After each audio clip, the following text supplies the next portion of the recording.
Bismillahirrahmanirrahim. Hello, people, and welcome to Footy Judge Mo. There are a lot of angry people in the chat. There's a lot of people that are alive and kicking, you know? Tons. It's a lot. Allah, Dayo, you're eating in front of me. I'm so hungry, and my wife is not here, and I have no food. Wallah, I'm so hungry.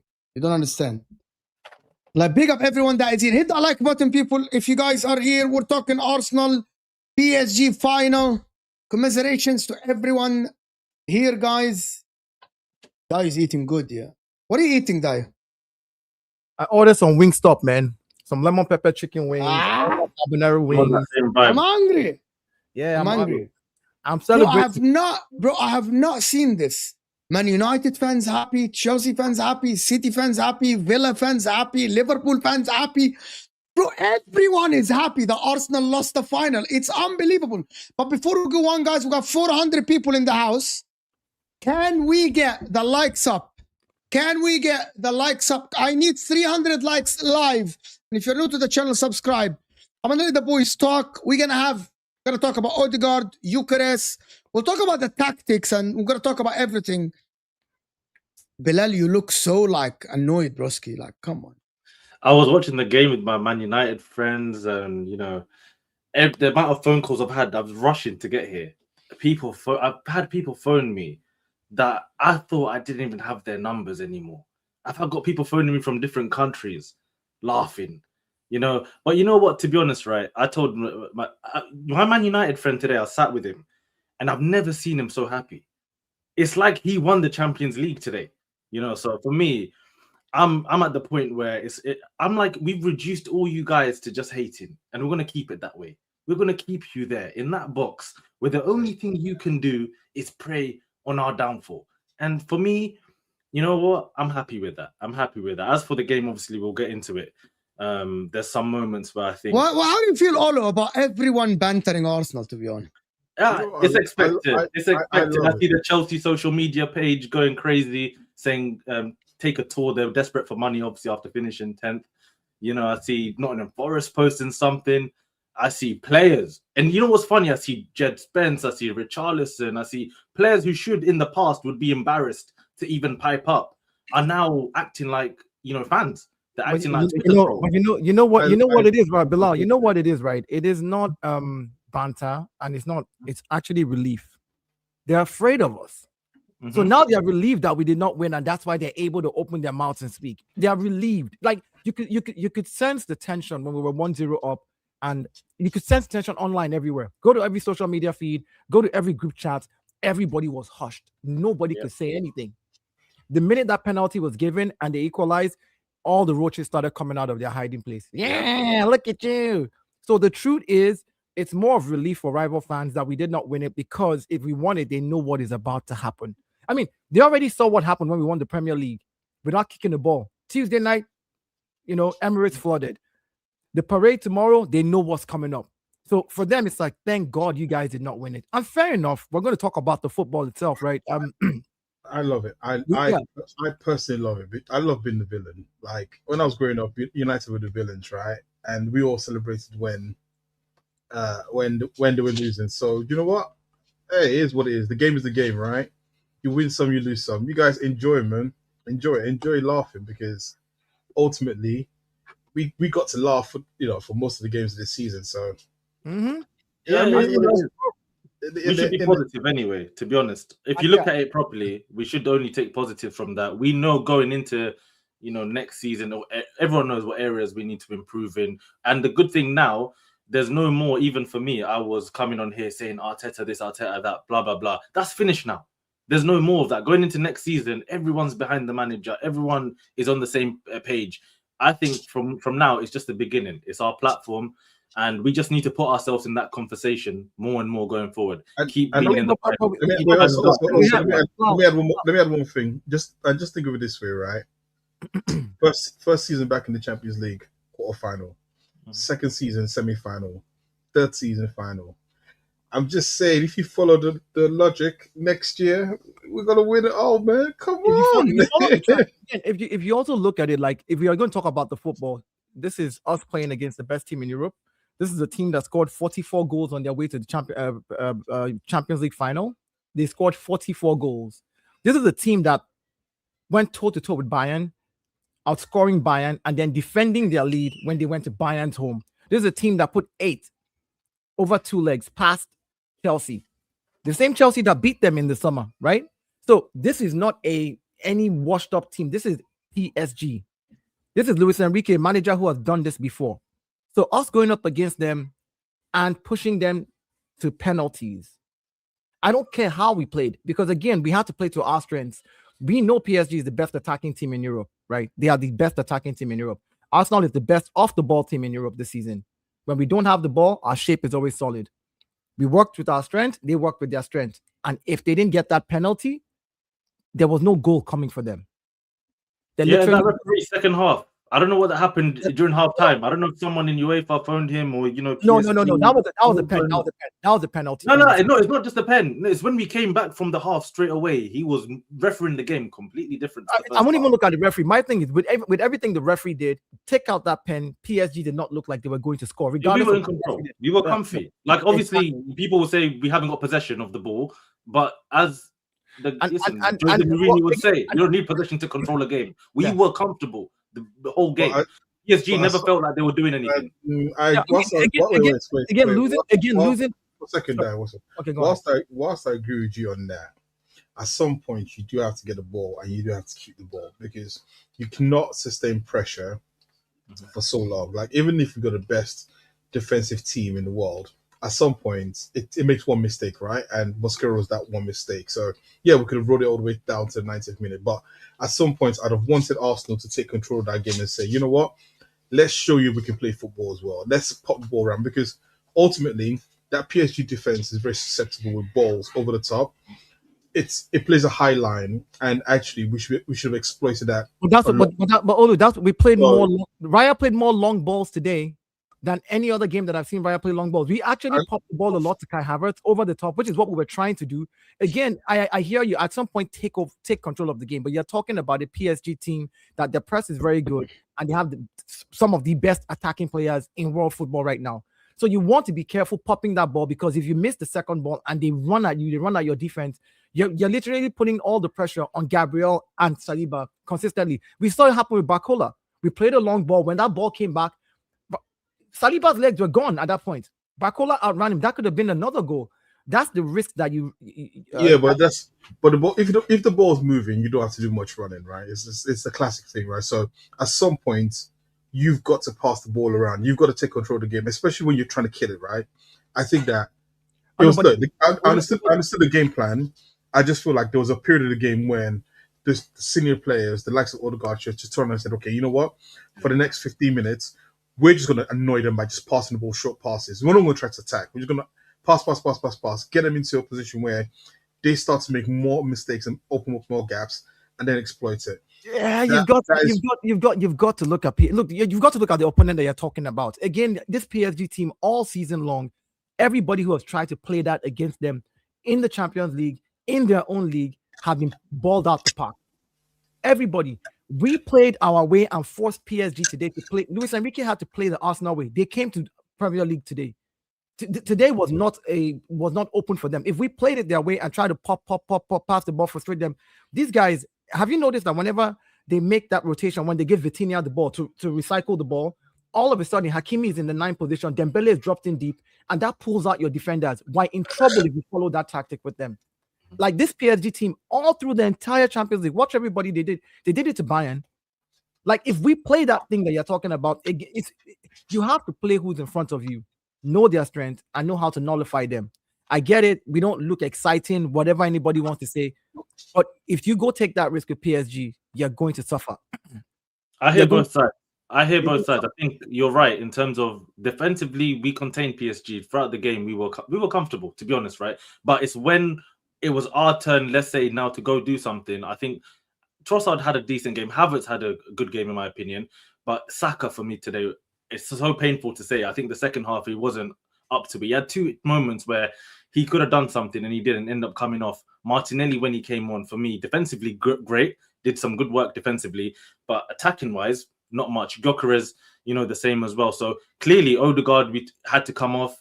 For me, that's what we talked about all season. Attacking-wise, we know we're deficient in terms of the quality. But our game plan was... We played well today and we did well up until that point where we obviously ended up going to penalties, because PSG, we could have played for another 3 days. I don't think PSG would have scored. The penalties for me, this is what I would say about the penalties. At least force the keeper to make a save. Kicking the ball over the bar, missing the penalty totally is what I'm disappointed in. At least force the goalkeeper to make a save. Raya was forced to make a save. PSG penalties, they were great penalties. I mean, Raya would jump to the right, they throw right to, but at some point when Raya got it right, he got us back in the game. If you force the keeper to make a save, I still feel better about the loss. I'm more disappointed in how we took those penalties. Our game plan was working, which was stink the place out, get a 1-0 and just leave. Before we go there, I need to take you back.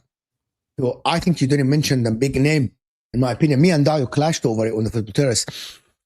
I actually think that Martin Odegaard was one of the main reasons why you couldn't get anything out of the back. Because, yes, Saka wasn't great, but Saka got the ball. Saka won a couple of free kicks. And he wasn't good. He didn't get the best out of Nuno Mendes. My problem with Martin Odegaard, and I was saying that on the football terrace, you cannot be that soft in the big games. You cannot be that soft of a player. You cannot be shoved off the ball. You cannot be scared. Because we hold players, we hold players up to accountable for their level, not the other people's level. Like I am not going to hold Martin Odegaard to the same level I hold Hincapia to on the ball. Mosquera. I'm going to hold Odegaard to his level. And I saw Odegaard today let the Arsenal fans down and let his teammates down. By every time he got the ball, he didn't even pass to his teammates. Well, he was scared. We're not talking about the press. He didn't even press. Arsenal didn't press even, because after 6 minutes, you kind of like, we're doing all right in ushering. You usher PSG exactly where you want, which is Mikel Arteta's tactics worked for the best. And I thought he was absolutely spot on. Even the commentators, Rob Green, who doesn't like Arsenal, was saying that I am so impressed with how Arsenal shut down these technical PSG down. At the end of the game, I think in the extra time, PSG were out of solutions. And Rob Green was saying, I have not seen this PSG team out of solutions like this and really desperate to make things happen, because Arsenal had a game plan. My problem is, now you do what Olo does. Now when you get the ball, you should have the technical players. So at least trouble them. Yes, he had a pass to Kai Havertz. But other than this, for playing 60 minutes and having 12 touches on the ball, where Trossard had 37, and Saka has this, you should be the guy in the heart of the midfield. If he had 10 touches and he came on in extra time in 30 minutes, You played more time and he didn't have enough touches on the ball. He didn't even, and every time he got on the ball, he was, if I'm an Arsenal fan, I'll be so disappointed in my captain that he played like this. I'll be so disappointed that the captain, and not only the captain, we all know that the most technically gifted player in the Arsenal team is Martin Odegaard. Technically gifted is Martin Odegaard. Saka can dribble, but the technicality of a player, Martin Odegaard is the most technical player. How is Havertz able to hold the ball more than you in the heart of the pitch? Because Havertz, by the way, knocked it down, turned, passed it, under pressure. How is Martin Odegaard facing the pitch and you are failing to at least make a simple and decent pass? Second ball, you aren't there. Havertz won a lot of headers. Odegaard wasn't there, right? For me, the most disappointing player on the pitch for his level is Martin Odegaard. And Mo, I hear your criticism of Odegaard. But did you see how Arsenal set up to play today? This is the question. You see, when I clashed with you on the football terrace, I was explaining why Odegaard was not receiving the ball. We were playing the ball long. So why is Trossard receiving the ball? Why is Saka receiving the ball? Because we're playing the ball long over their heads. So why when Odegaard got the ball? Let me finish. We're playing the ball long to them, and even when we did get the ball long to them, right? A lot of times, the first ball, if we miss it, PSG is on the second ball. PSG is on the second ball immediately, and guess what? We then have to fall back and defend. I'm not saying that Odegaard played amazing today. I'm saying the style of football. He was the worst player on the pitch, Dio. He was the worst player on the pitch, Dio. Hold on now. Oh my God. I've said wait a second. Hold on. Are you saying that's not the reason? He was the worst player because when we play through the middle, whenever we play through the middle, hold on. Wait, let me land. I need to land my point because the whole idea of just criticizing the player without being putting any subjection around what happened on the pitch. If you're playing long balls like we played today, which is what we decided to do against PSG, your creative players will not get a lot out of that game. Eze didn't get a lot out of the game as well when he came on. Why? Because we were going long.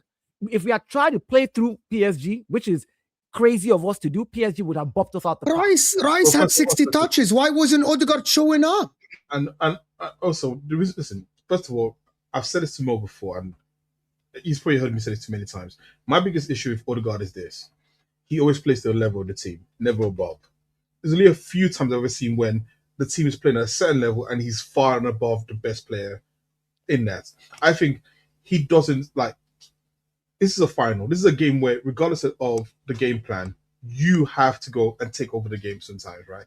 You have to make those decisions in terms of where to be, how to control the game. Because in the end, he's a tempo setter. He can pass, he can move around, he initiates the press, etc., right? So yes, this is where the criticism comes, because yes, you can have a game plan, but you have to make yourself also available to be in those positions to control the game.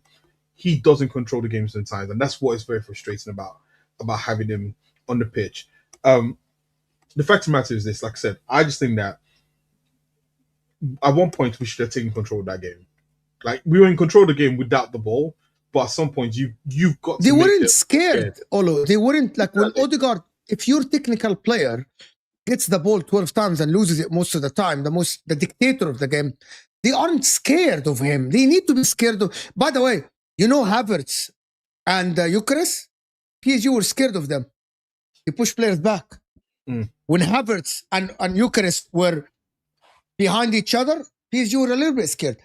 I think Martin Odegaard has a big problem in terms of he doesn't man up, and I'm sorry, he doesn't man up in these games. As Olu said, you need to show yourself. You go ask for the ball. When Rice has 60 touches in this game, 45 of them, you go ask for it. You go try to get it.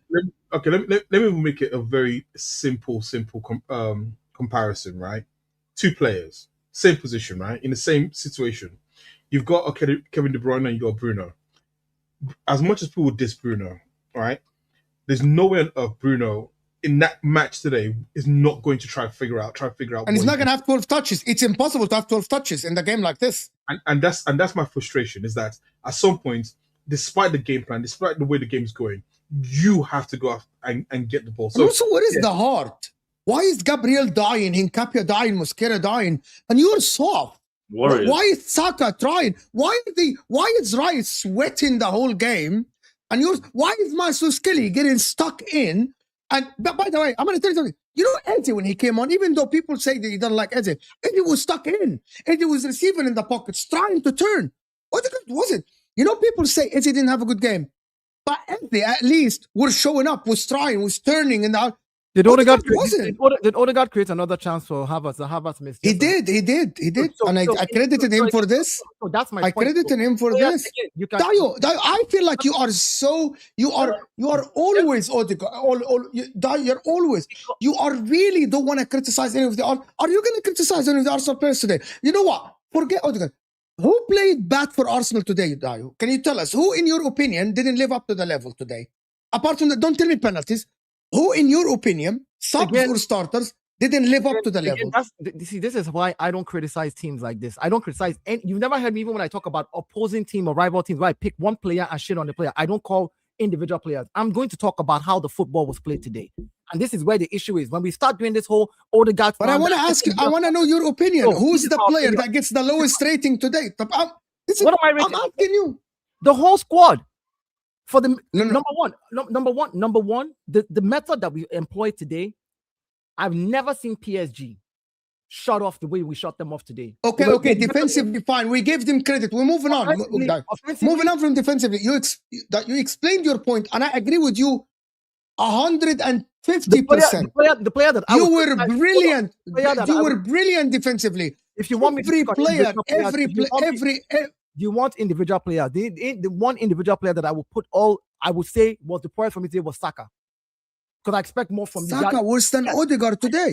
I did not say he's worse. You see what you've just done? I never said Saka worse than Odegaard. You see how you switch what somebody says? I simply said the player for me, Dayo, that I pick out, and there's a reason. That is the guy that I rate the most in the team. This is the final. You've just won the Premier League. You can go out there and be free-flowing. Go out there and show me, Saka star boy, that you can carry this team on your back like you've always done it. Which is why I said for me, he was the worst player for me today in the Arsenal team. Odegaard, we've known what Odegaard has been all season. He's showed up in a couple of games all season. I'm not going to expect some miracle. Yes, he's my captain, but I've seen patterns of how you've played all season. Who am I to be expecting a miracle all of a sudden in the finals? But for someone like Saka, who I rate so highly, who's carried this team all the while, he played very poorly for his standards. If you're asking me to pick individual players, yes. That's who I would put it on, because now you've won the Premier League. You're going into a Champions League final. You're not playing this final to save your season. You could have gone in there and just been you. Take on players, dribble them. Noni Madueke came in and looked more a threat than Saka. Almost was driving at players, was cutting in. So my point is, penalty. Yeah, should have got a penalty. But that wasn't a penalty. Not a penalty. That's not a penalty. That's not a penalty. I don't know. No. Me and Dai already spoke about this. That's not a penalty.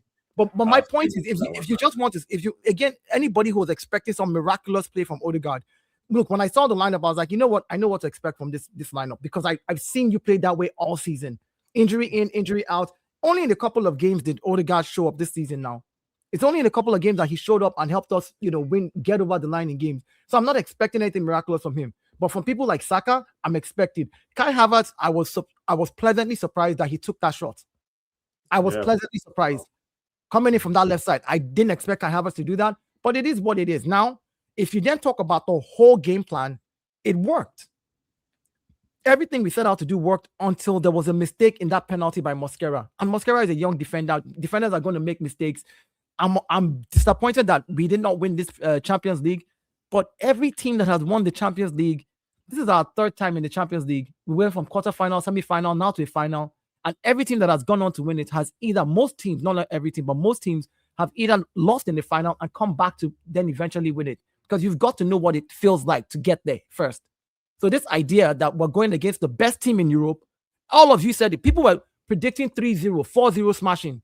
People told us that what happened to Inter was going to happen to us. All of a sudden, that don't happen. That's why, that's why people. Okay, that's why there's a lot of people that are rattled in my comment section when I actually said I'm gutted for Arsenal. People don't understand this. Let me just explain. There are a lot of people that watch my channel that are really low IQ. They don't understand why I explained why I'm gutted. Like, genuinely, I actually think that football Twitter and social media, and I'm being honest now with people, football Twitter and social media have ruined people's brains, where people don't understand why I'm gutted that PSG won today. There's two reasons why I'm gutted. Number one, I got a sour taste of PSG beating us 5-0 last season. And also, I didn't want PSG and Luis Enrique to go back-to-back for multiple reasons. Number one, I actually think that there is no team, number one, that did back-to-back since the Champions League got reformatted, other than Real Madrid, which is they are the kings of Europe. Barcelona with Messi didn't do it. Chelsea, City didn't do it. Bayern didn't do it. And I didn't want PSG to have a point extra on my team. Number two, I didn't want PSG to have a 2 Champions League, which is closer to Inter now. Because I actually think that playing in the French league gives you an extra edge. I'm a little bit salty. Yes, it's a massive advantage. People are going to speak about this in the future. I am a little bit salty than PSG won. You know, like I'm jealous of PSG, like the money, the talent they have, the great coach they have. So I'm a little bit salty. You know what I mean about PSG winning it. Number three, which is people don't understand the last thing. Number three that the people don't understand is Arsenal aren't my rivals. They aren't even close to Inter in terms of like the number of Champions Leagues. Arsenal have won 14 league titles. They haven't won so Arsenal winning the Champions League, it doesn't do me any good or bad. Like it's just a new team. Like with all like Atletico Madrid winning the Champions League. But if PSG winning it, they have 2 now. I don't want Manchester United to win it because they have 3. The other thing is that people talk about why, Mo, you titled your video Arsenal are unlucky. The reason why I titled Arsenal unlucky, because I think losing on penalties and actually losing when there is... PSG didn't create a lot of chances. And Arsenal conceding that penalty from Mosquera, lapse of concentration, I think that's unlucky. And I'm not saying that PSG were lucky, but I saw that penalty. Arsenal missed their own penalties. Like the goalkeeper didn't save them, actually. That's my point. That's what I'm Arsenal. That's why I think, Wallah al-Azim, I think since I've done content, and I'm going to be completely honest with people, since I've done content, I actually haven't seen people lose brain cells like when Arsenal won the league. When Liverpool won the league, people didn't lose brain cells like this. Yeah. I actually think that Arsenal winning, and I've said that many times, have taken the banter that people used to say about Arsenal out of them. People used to, and I said that, and I'm going to repeat it again, and people will say, I'm a broken record. Yes, I am a broken record. It's my channel. I can say whatever the fuck I want. The problem is, when Liverpool didn't win the league, and we used to analyze Liverpool, when I started doing YouTube, people used to say, you haven't won it in 30 years. And then after this, people always said, you won 1 in 30, 1 in 30. Can we analyze the football? No, they have won 1 in 30, they are shit. And now because Arsenal won the Premier League, people can't come in and say Arteta can get over the line, they're bottle jobs. And I think this loss gave a lot of people a lifeline on YouTube. Because now they say, someone, with all due respect, someone told me they're always going to be bottlers. Okay, but they just won the league. They didn't bottle the league, though. No, they're always going to be bottlers. You know, when a kid like, I want my toy. Don't take my toy from me. But that's the reason why. That's the reason why. Do you find out? You find out people who are really funny and who are not. Because what you see most of the times when people make these jokes is they regurgitate the same jokes everyone else says, right? They haven't got their own ability to create something funny. No new talking points, right? So this is giving them a lifeline. They can say the same thing over and over again. This is why I don't get annoyed when people say it, because it's like, you make the jokes. You made the same jokes for like 22 years. Listen to this, right? Before the game, PSG, more superior team than Arsenal. Goes to God is not going to do anything. The only thing that you guys have good for you is Gabriel and Saliba. Everybody, Timber is injured. He'll probably play 30 minutes. You don't start the chance against Dembélé and Havertz and all these things. All of a sudden, the game goes in a way where Dembélé is nullified, Havertz is nullified, Doué is nullified, if not for that penalty. And you know what? Fair enough, Havertz did what he needed to do to get in front of Mosquera, and Mosquera putting in that tackle. He shouldn't have, but he did. Rookie mistake, penalty. It's like echo coming from somebody, I don't know who. Someone has their speaker very loud, so it's echoing again. Is somebody watching something? Let me know. Yes. No, it's Olu. Is it me now? There's no echo. It's good now. Yeah. Yeah, but I'm back on now. It was someone else. But again, my thing is, you know what? We lost the game. Give me a second. To penalties that we didn't even force their goalkeepers to try to make a save from. Those 2 penalties, the one taken by Eze and Gabriel, for me, is at least force the goalkeeper to make a save. That's what I'm disappointed in, because penalties can go either way. Yeah, like we don't need to turn this into like an Odegaard is the problem thing. Like he only played 60 something minutes, right? Like there's another 60 minutes after he went off where if he'd stayed on, he would have been. I think Arteta took a chance and was like, I'm gonna change everything up. And look, maybe if he didn't bring Magalhães on the left realize maybe he brought on Marino or Jesus, and you know, people say he's playing for penalties, but like we left none of our actual penalty takers on the field. On the pitch. So that doesn't make any fucking sense, right? And again, so let me just say this real quick. I'm sorry, Mars, let me say this real quick. You said, Odegaard played 60 minutes. He didn't play well. Fair enough. Eze came in for another 60 minutes because Eze played extra time. So in 60 minutes, Eze had 10 touches. In 60 minutes, Odegaard had 12 touches. But Odegaard is the problem. The problem was we were going over the top. We were just like we were too scared at the back. We were going long every chance we had, and Gyökeres and Havertz weren't holding the ball up. Like it was just not. We weren't putting in the channels properly. We were just hoping that they would like get the ball somehow, and the layoffs weren't working. So, you know, I think the problem is not with the individuals. I think the problem was we scored too early. And we were just trying to hold on for because Martin, if you look at it, when I was explaining why Odegaard wasn't getting a lot of balls and he only had 12 touches, the same thing happened with Eze over 60 minutes. Eze played 30 minutes of the final 90 and played another 30 minutes in extra time and had 10 touches while Odegaard had 12 touches because we were going long all the time. So even Odegaard's replacement did not get enough touches because of the style of play that we were using. So for us to then say that was Odegaard's fault, that he didn't demand the ball enough. Okay, Eze is coming now. How come Eze is getting similar number of touches like Odegaard in that same position? Is it because he didn't demand the ball enough, or is it because the system that Mikel Arteta asked them to play is taking the ball away from those particular? It's a very structured game. Exactly. I think it just became like the default. It became like we've got a lead against PSG, this team that was supposed to beat us like 5-0. What are we going to do with the ball? We don't need to score, so we're going to defend. And then when we had a chance, Odegaard set up the chance for Havertz to put us 2-0 on a plate in the box, and Havertz had a baggy touch that went like 10 meters. Like, I don't think blaming Odegaard's going to do anything for this, and saying that he shouldn't be the captain it's not going to get us anywhere. Yeah, it's not just the players. It's not just the players, right? You see the football the way it is. Even you look at it from PSG's point of view as well. Dembélé didn't do much. Doué today for me wasn't great for them, right? The structures of the team, the tactics of both teams kind of nullified each other. It was always going to take, coming into the game, you're thinking, you're looking at the game, how are both teams going to beat each other? You're thinking it's going to be maybe individual quality. But for me, watching this game, the structures of both teams overpowered the individual qualities of both teams as well. But I think there was fear from both teams. Like it was like fear of the counter-attack, and we saw it. Like there was a couple of times where PSG probably should have scored because Saliba was being outrun by Barcola twice in a one-on-one. Raya really pulled it out, and actually Raya did another save which probably should have been a goal where he dived out and intersected across. Like we were living by the skin of our teeth, but I think that's expected against PSG. Do you think we were living by the skin of our teeth?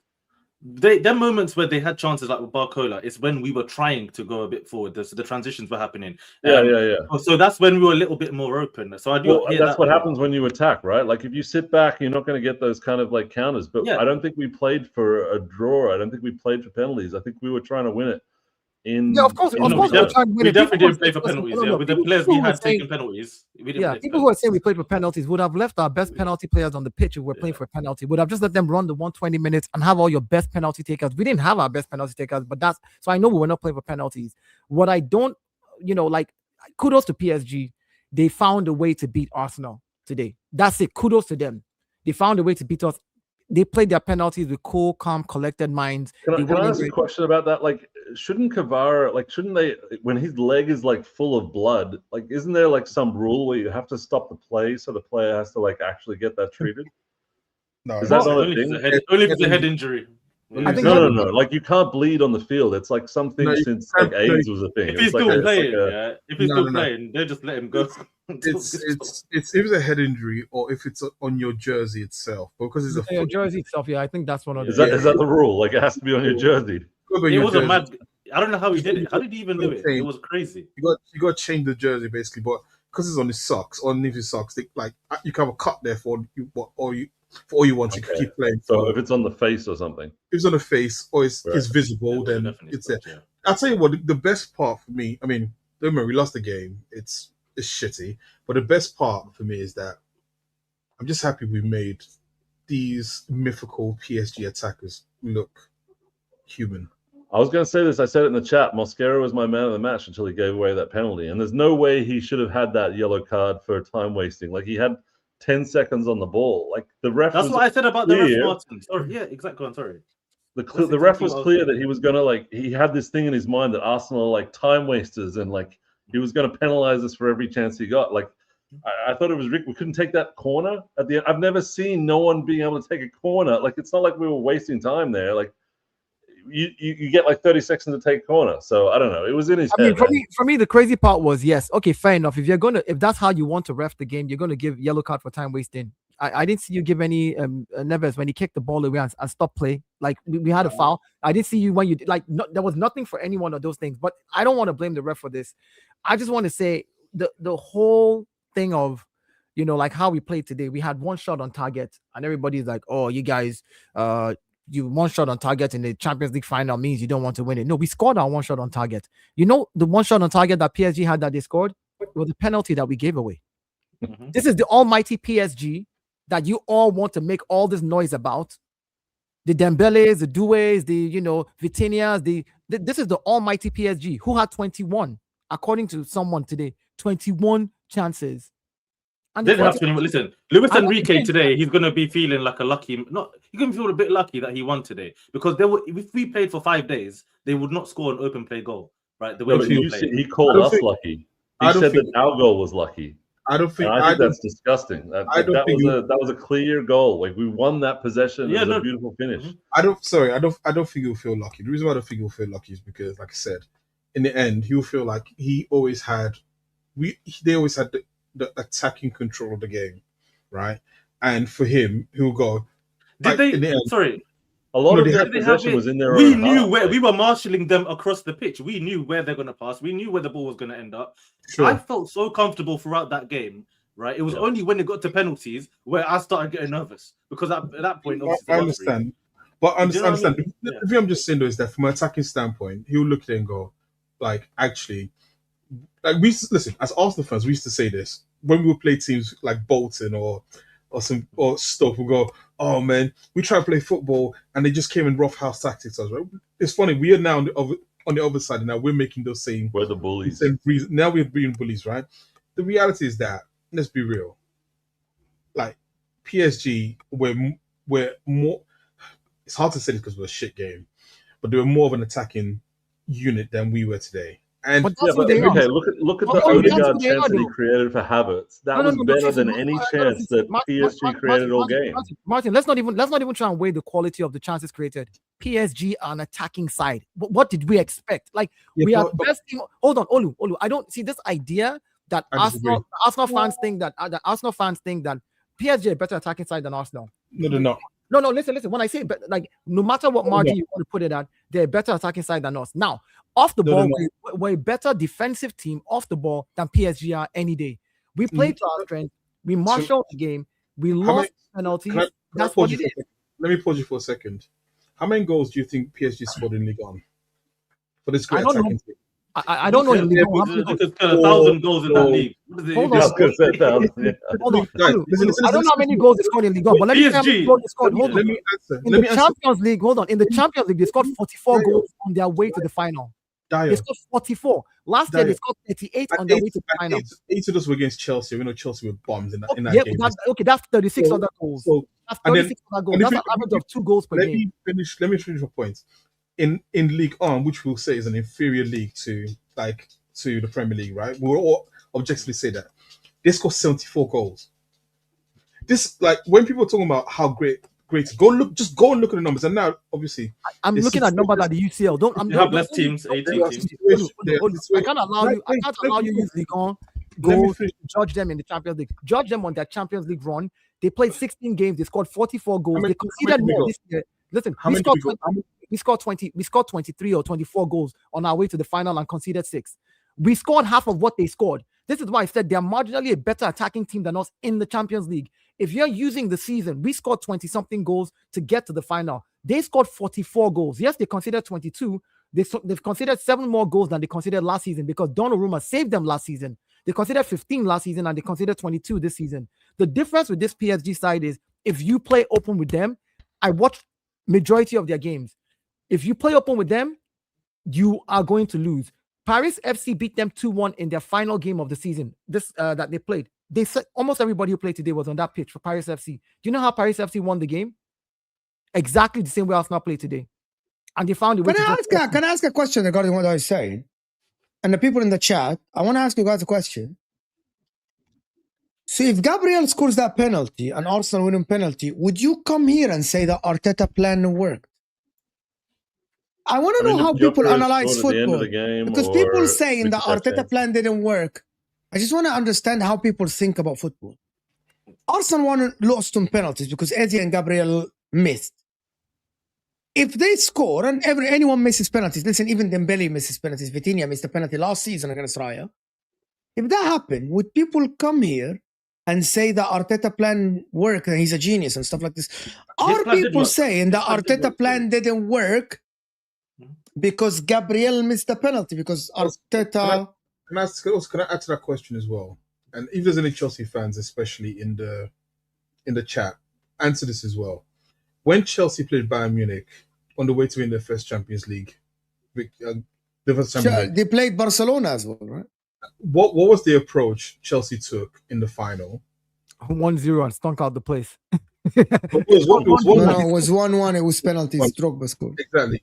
So what was the approach? You're talking about with Bayern. What was the approach that Chelsea took, and how different is that to anything that what Arteta took? In fact, Man United fans, if there's any Man United fans who's old enough, in 1999 when you played Bayern Munich in the Champions League final, what was the approach Man United took against Bayern Munich?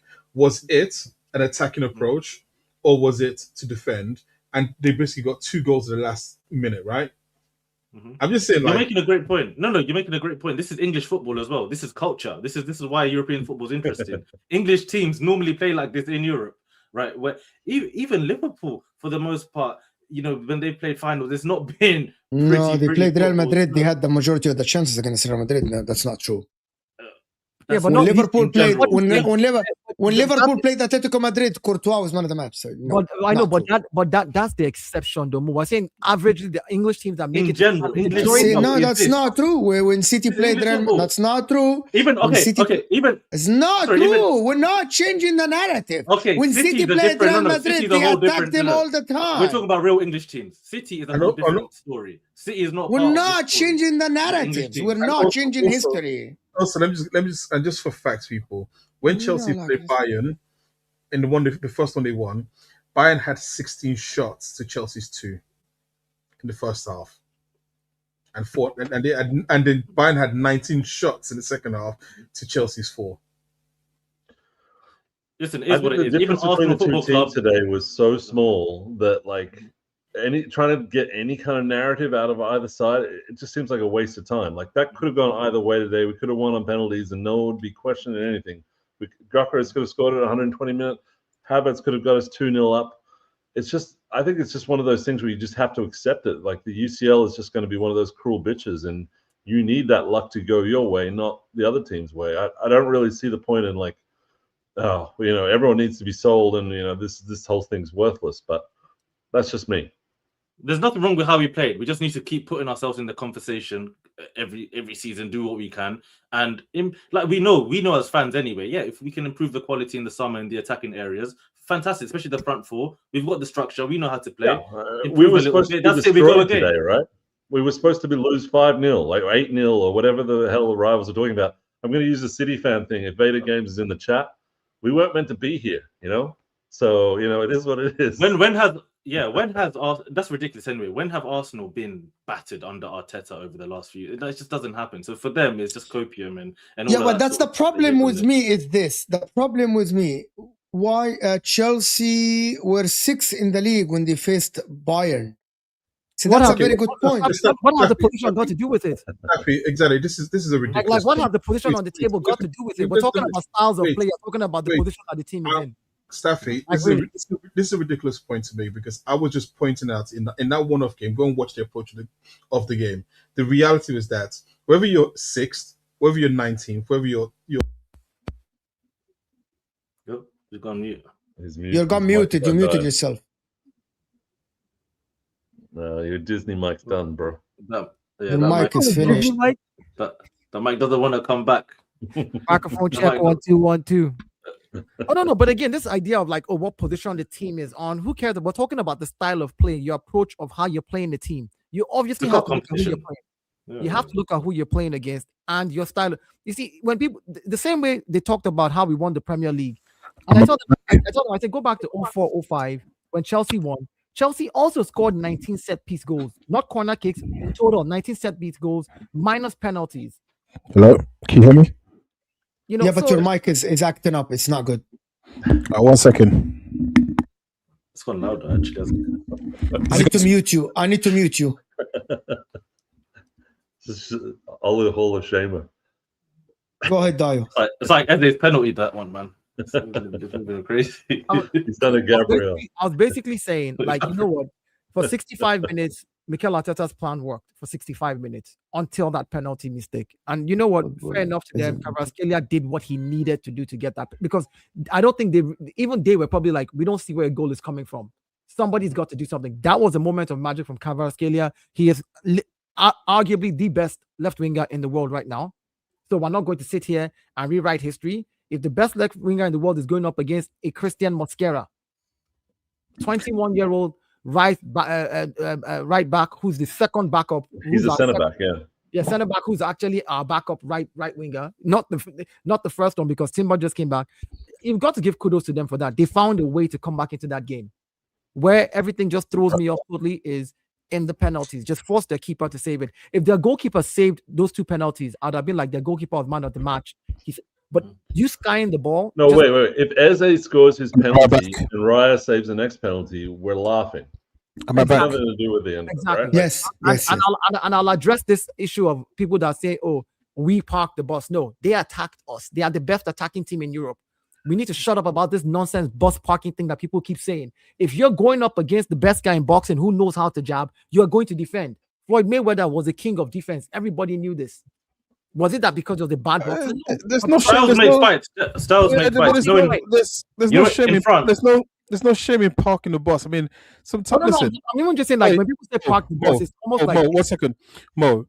The greatest Champions League game you've probably ever watched, the masterclass of Mourinho at Barcelona in the new camp when he went on 10 men. What did Mourinho do? Yeah, but we were 3-1 up. I know, but what did he do? We defended the whole game, but we were 10 men. And you wouldn't be ashamed of that, would you? No, absolutely not. Exactly. If you get the win, it doesn't matter if you parked the bus, if you flew the plane, if you drove the submarine. Like, the result is what matters in the end. So, like, I don't give two craps. I think the reality is that we lost the Champions League final on a penalty. I don't like that. For me, puts more. If we went there and we got battered 3-0, I'll be more pissed off. Yeah, well, we were never going to go into that game getting battered. You know, before the game, right? I was listening to all the previews in France, and they were all saying PSG should actually play on the counter against us. This is the Parisians talking, saying they should play on the counter against us because if we have the ball, we won't do anything against them, right? But obviously, I don't know what Luis Enrique's plan going into the game was, but because we scored so early, it flipped the script.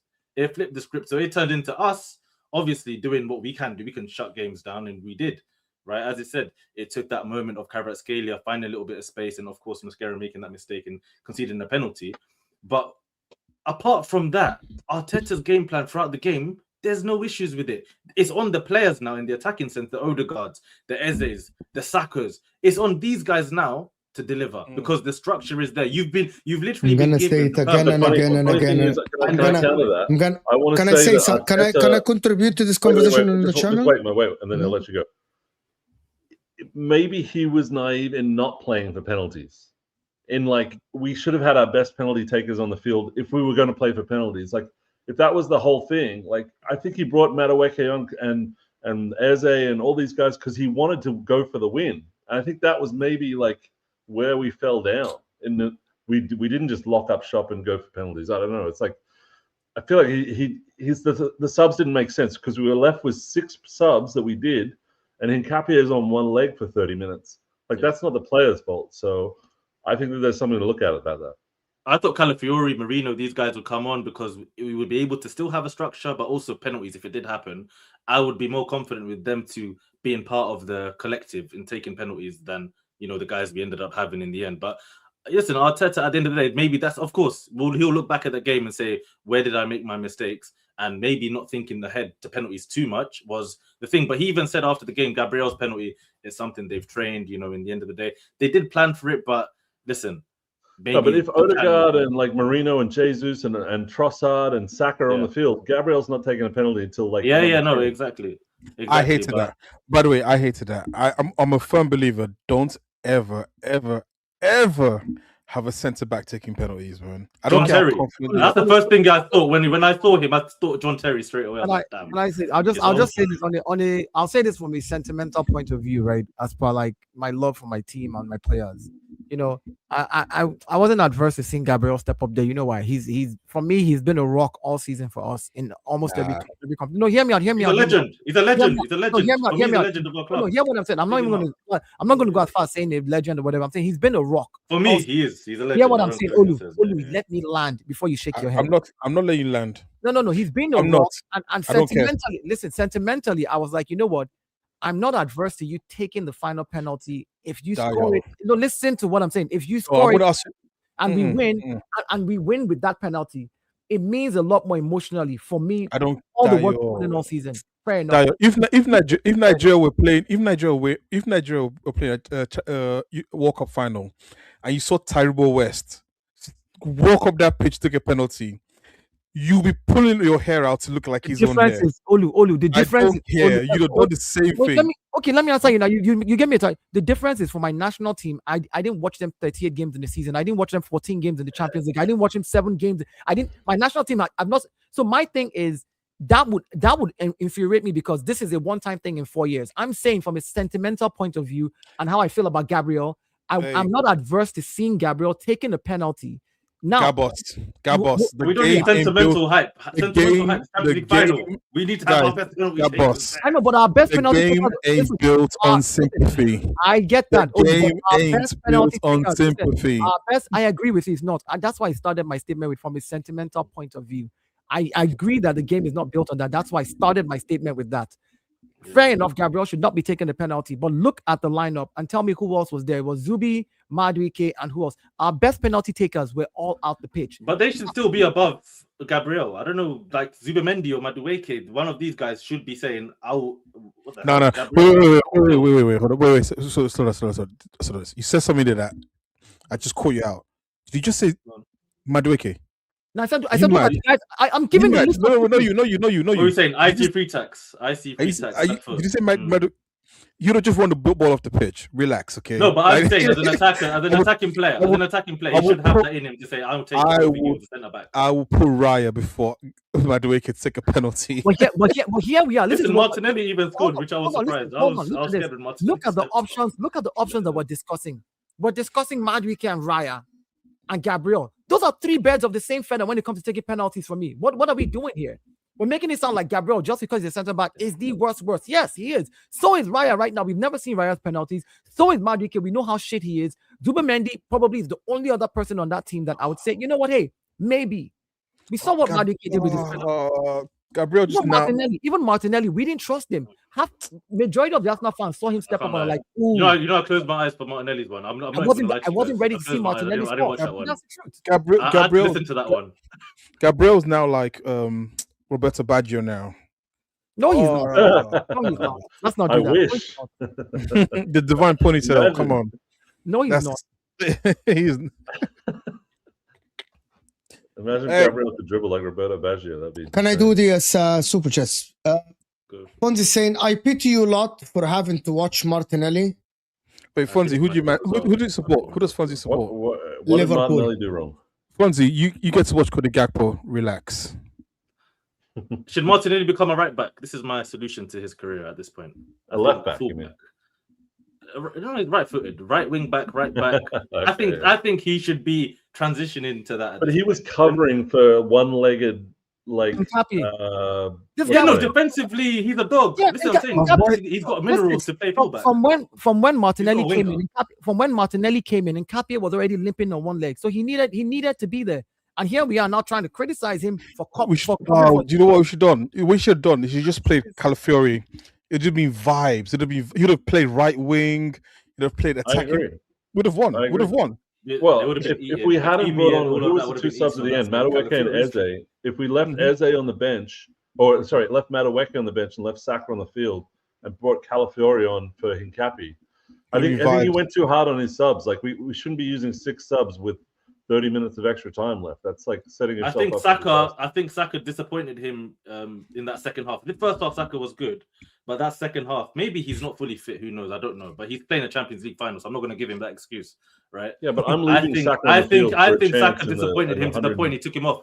Normally he would never take off Saka, right? Especially in a big game, he wouldn't. But I think there was those 2 moments Saka had before he came off where he completely fumbled. And I think Arteta was just come off. So someone saying why am I bantering Gakpo? Have you watched Gakpo play? Like, let's be real. I don't care how many goals he scored. When Liverpool played Man City, I thought I'm going to support Liverpool that day, and that was the first time I ever understood why Liverpool fans hate Gakpo. And now him and Martinelli are on the same list with me, okay? And there's a few other players in this league that are on that shit list, okay? So that's why I hate Gakpo.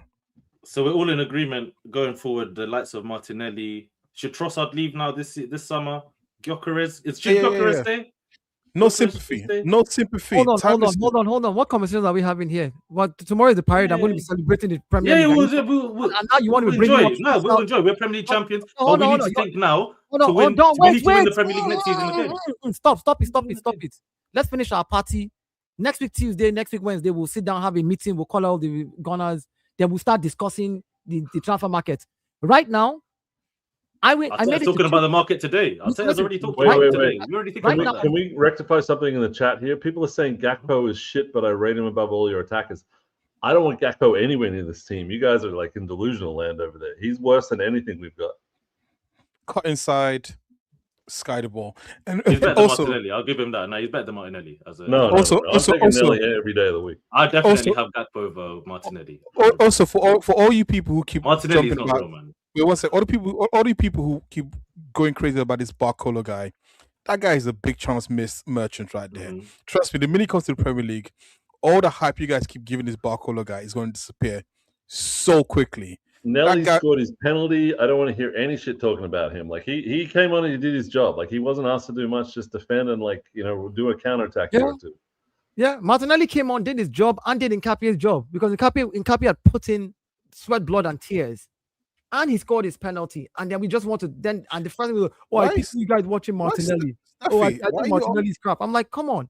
This is at the end of the day, players are supposed to do their job. This idea that people have created where we can only have conversations unless you look flashy, then you're not a good player. Unless you have dribbled 3 or 4 people. Unless Arsenal has beaten PSG 5-0, Arsenal did not win. It's so ridiculous. Yeah. I think both teams will have similar conversations today anyway. I know PSG fans will be celebrating that they won the Champions League, but when they talk about it next week, they'll look at the game and think, why didn't our players? Yeah, no, but I want to do the super, guys. Let me just do the supers. Martinelli is so crap that I would take, in my opinion. Now, guys, I'll let you go talk. I'll let you all talk. Everyone has an opinion. Martinelli is so crap that he shouldn't be on Bournemouth's bench. Right? Whoa. And if we're talking about Gakpo versus Martinelli, I will take Gakpo any day of the. That's my opinion. You can have your own opinion. Thanks, guys. It's been a great stream. It's okay. It's fine. I've got to go. I've got to move. I've got to clean my apartment. Fine. That's a problem. If people, fair enough. If people aren't allowed to criticize the players they don't like, that is not a football conversation. In my opinion, let me just finish, please. Finish off. You can have your own say. You can say Martinelli is better than Gakpo. You can talk about who leaves and who goes. I know that you're gonna celebrate tomorrow, but we are here on a panel. We can discuss what we want, right? We can discuss what we want. I think Martinelli is so shit that he shouldn't even be on Arsenal's bench because I hold Arsenal that won the Premier League this season with a great manager like Mikel Arteta, and I'm going to say this before I do the rest of the Super Chat, and we can discuss this. I believe that Arteta, and now people, and everyone in the chat that say, why Mo rates Arteta so highly? Because I'm the first one who said this months ago, that if Arteta wins this league, he wins it despite this attack. Despite having these players on the attack, he makes it work. That is my opinion. The problem is, people can't take criticism of their players. I criticize some of my players, I criticize some other players. I think Martinelli is so terrible as a footballer, because footballers is not all about running. Football is about football IQ. Today when he came on, he worked very hard defensively. I'm going to give you that. He's one of the best defensive wingers in the world. Phenomenal. Soon. Phenomenal. He's a phenomenal, hard-working guy. But Arsenal aren't Everton. Arsenal are Arsenal Football Club. And Martinelli isn't a good player in a position-based team like Arsenal.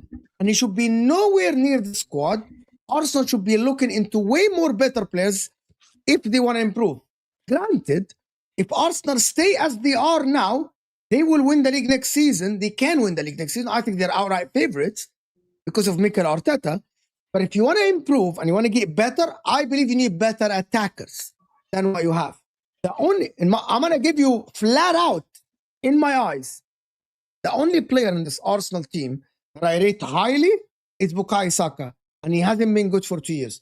Kai Havertz is a moments player. So I would keep him as a moments player, the big game player. He gives you these moments. He's a big game. He's someone who is clutch. He's a lucky player as well. You know what it is? Eucharist is okay. He's improved, but he's nowhere near the level that Arsenal, by the way. And I'm going to give you an example of where I should Arsenal. I actually think that Arsenal, this is where I rate Arsenal. Arsenal should be Haaland level, Harry Kane level, Dembélé level, Lewandowski level.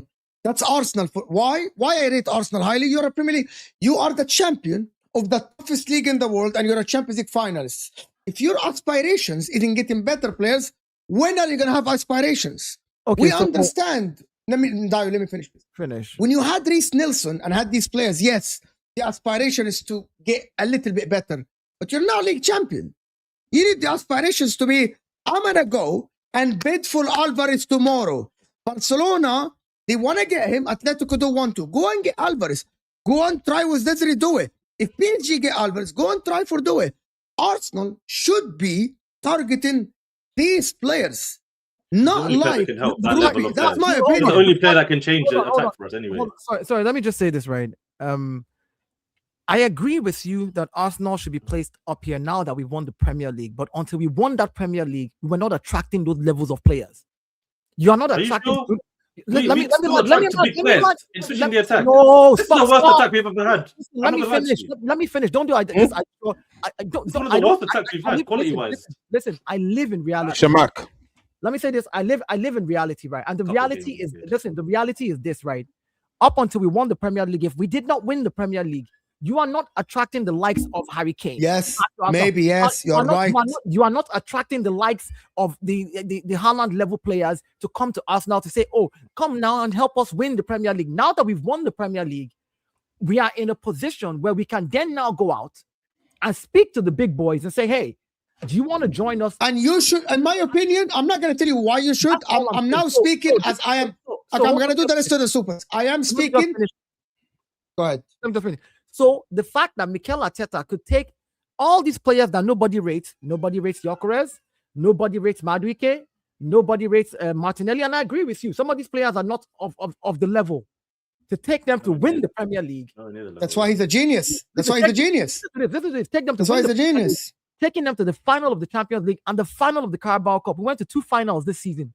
Yes, we lost those 2 finals, but let's remember that these players that you don't rate made it to 2 finals and won a Premier League under this manager. So when people are talking about how crap this player, but you're talking to Judge Mo. Judge Mo rates Arteta, and Judge Mo says that Arteta made it work this season with these players. I believe that some of your players are inept. They're not Arsenal's level. No, but they were no, they're not Arsenal's level now that we've won the Premier League. But until we won that Premier League, they were nobody. They weren't you should Arsenal always level have before. sport from- Even in the last 15 years, Martinelli wouldn't play for a lot of our teams in the last 15 years. I wanna Jokovic let me do the definitely supers. We wouldn't play can for a lot of our discuss teams. this. We can discuss this. Sam asked me a question. Arsenal are the first stages of grief denial. I'll tell you something, Chris. Very funny. I don't know who do you support. I don't think that this is the last version of Arsenal. This is not the final version. It's a beginning. Arsenal, if they go now and get 2 forwards, it's a long day for everyone, especially after Pep left. It's a long day. And You know let's what- Liverpool get Lewis Enrique. It's gonna be a long day. And Guys, also, I got breaking news. I got breaking Wait, news. Rafa Leao has announced I'm leaving AC Milan. You aren't getting okay. Rafael. You aren't getting Rafael. He doesn't suit the He's job. not, but is he even? Yeah. Is he of the level now? Or Nah. is He's a lazy player.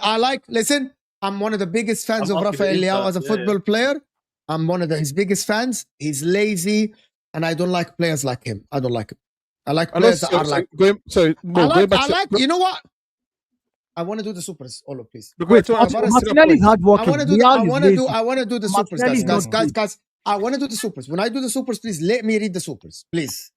Saka and Leao weren't on their attacking level, and Leo Trossard. The plan was be defensive minded for the 90, and our game plan in 120 minutes worked more than PSG. Do people agree that Arsenal's plan worked for 120 minutes over PSG? Do people agree with this? Yeah, I think we snuffed them out. We snuffed them out, man. The PSG were not going to score. I promise you, I was so comfortable the whole game. Do I like this? The reason I don't like is because in the end, like they picked In the end, up we the lost. years. In the end, we lost the did. penalties. So- Of course, we lost. So- We lost. But the game itself, we were comfortable. It worked until it didn't work, so it didn't work in the end. So Yeah, Saka and Leo weren't on their attack. Yeah, thank you so much, Robert, for sending the super chat twice. Gutted. It had to be Gabi and Eze. We go again. Arsenal will be back next season. can I respond to this Who one? says? Can I respond Who to said this that? one? Because in relation to the last one, I was just saying that people were saying for a very long time that every season was the last chance for Arsenal to win a league, and eventually Arsenal won it, right? Like, people should not think that because Arsenal lost this Champions League final that next year Arsenal is not going to be a threat, because at some point it's going to happen. That's what I'm going to say, and I've been banging on about for 5 years about how good this PSG Arsenal super attack needed penalties. That's fascinating, and that is one of the things that I wanted to say. Yep. By the way, everyone, I'm gonna say this about football banter on Twitter and YouTube.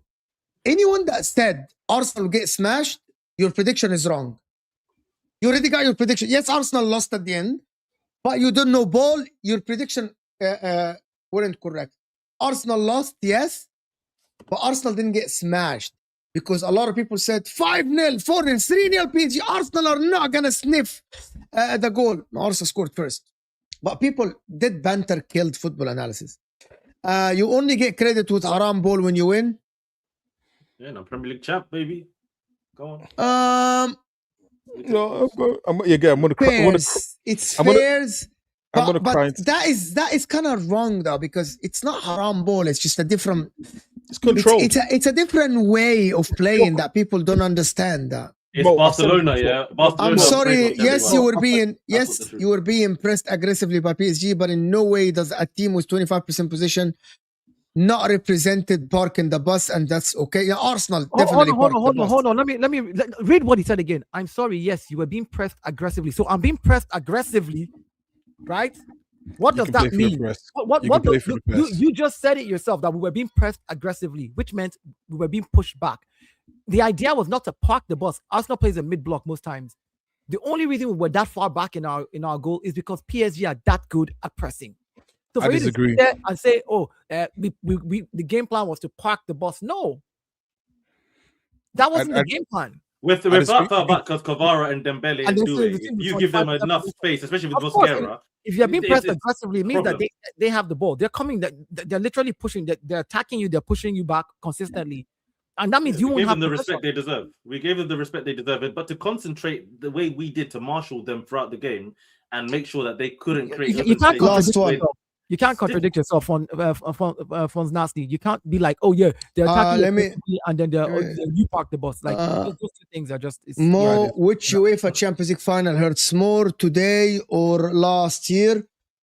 Listen, you spent 25 Norwegian krona to banter me, and you literally sent one of the fucking lamest jokes on YouTube.